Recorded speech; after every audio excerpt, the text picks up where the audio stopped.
And so I think that this gathering that we have today is absolutely an important galvanizing, mobilizing conversation to really help lift up this banner, which is, I believe, is so critically important.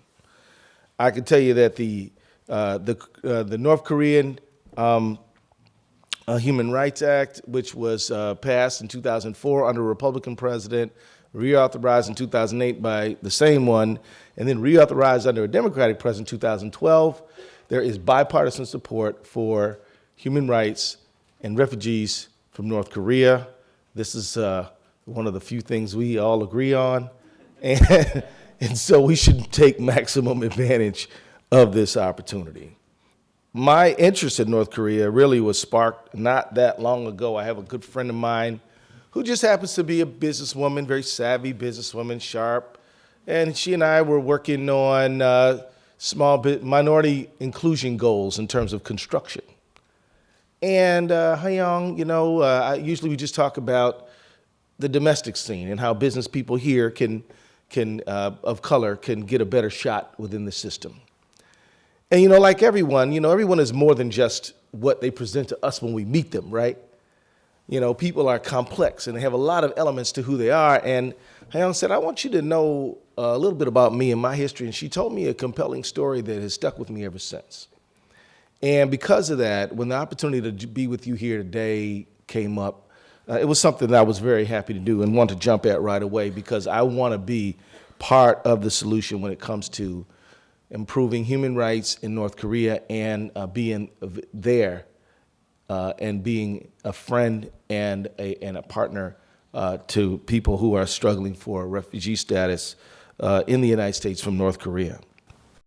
And all of this stuff starts with like a person who we knew, and that's why it's so important for everyone in this room to reach out and tell the story, your story.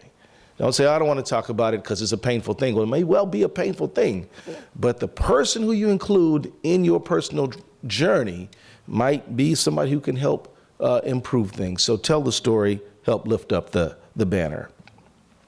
Again, I want to thank the Freedom for North Korean Refugees of Minesota for your invitation. I want to tell you that the American system, and you know this, and I say this to people every day, all the time, is meant to be lobbied. And in the dealing with Congress or the state legislature, a closed mouth does not get fed. If you're not talking about your issue, no matter how meritorious that it is, you won't see much progress.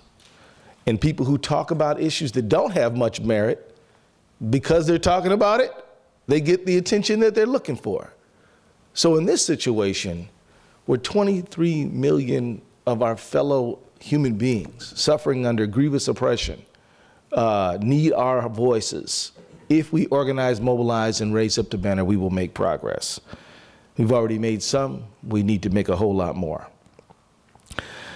As your member of Congress, as I've already indicated, I'm very concerned about the plight of citizens from North Korea and residents and people there.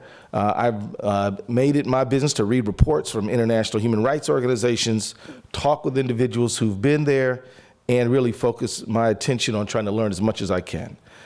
Members of Congress are not experts on everything, and I'm not an expert on North Korea, but I look forward to engaging you on an ongoing basis about North Korea. We have meetings in my office. We have different roundtables. We have a labor roundtable. We have a financial services roundtable. I think we need a North Korea human rights roundtable so that we don't just come and have one meeting, but we have 4 meetings a year where we're always talking about what's next and what are we going to do. Under the rule of Kim Jong-un, North Korea remains among the most harshly repressive countries in the world. That's not news to you. All basic freedoms have been severely restricted under the Kim family's political dynasty. In 2014, the UN Commission inquiry found that abuses in North Korea were without parallel in the contemporary world, which is saying quite a bit. They include extermination, murder, enslavement, torture, imprisonment, rape, forced abortions, and other sexual violence. North Korea operates a series of secretive prison camps where perceived opponents of the government are sent to face brutal torture and abuse, starvation rations, and forced labor. Fear of collective punishment is used to silence dissent. There's no independent media and functioning civil society or religious freedom. Many people here with us today at this symposium are connected through family and friendship with North and South Korea. This is an asset to us as we advocate on behalf of people in North Korea and refugees who have somehow made it out. We have to leverage this diaspora in order to magnify the voice and the cause.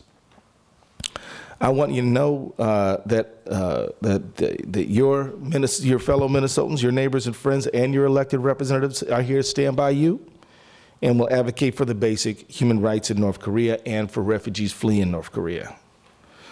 I happen to be a member of an agency in the Congress called the Tom Lantos Human Rights Commission. It's a bipartisan commission that investigates and highlights the greatest injustices of our time in order for Congress to act on these matters. As you know, we can and should and must highlight the plight of North Koreans who are struggling for a better world in this Tom Lantos Human Rights Commission, and I want to be able to help bring that to that forum. The 5th Congressional District, where we live, is home to one of the largest Korean populations in North America. And Minnesota is home to a large and growing refugee populations in many regions of the world. It's kind of about who we are. I think we're good at it, and I think it's because people know that this is a state that has a long history of immigration and people who are refugees. And we want to make sure that we continue this tradition of being an open door. I hope this gathering today allows you to think through strategies to encourage more Minnesotans to know about, learn about, and take action to improve the plight of people in North Korea. Today, I think it makes sense to discuss perhaps lobby days in Washington, D.C., more briefings like this one around the metro. I strongly believe that all people are entitled to human rights, including freedom from harm, access to food, water, health, shelter. People have a right to their own labor, and as proclaimed by the Universal Declaration of Human Rights, the, quote, recognition of the inherent dignity and the equal and unalienable right of all members of the human family is a bedrock of global peace and justice. And as Minnesotans and as Americans, we revere and must revere these principles, but more importantly, we need to act on these principles. But our duty to safeguard human rights of all individuals does not end at our nation's borders. It has to extend throughout the world. This means we have to have not just compassion, but a spirit of action to stand with the people of North Korea. And I want to tell you that I remain hopeful, as does our previous speaker, that the situation will improve. And my hope is rooted in the fact that the human spirit cannot be suppressed, not in North Korea, not here, not anywhere. So let me just say thank you again for inviting me, but let's look at this meeting as an action meeting about what we're going to do next, an organizing meeting about what's going to motivate us. And again, Hyung, for your friendship of the many years, I thank you, and for your education on this issue, I thank you even more. Bless you and your whole family. We'll get this done.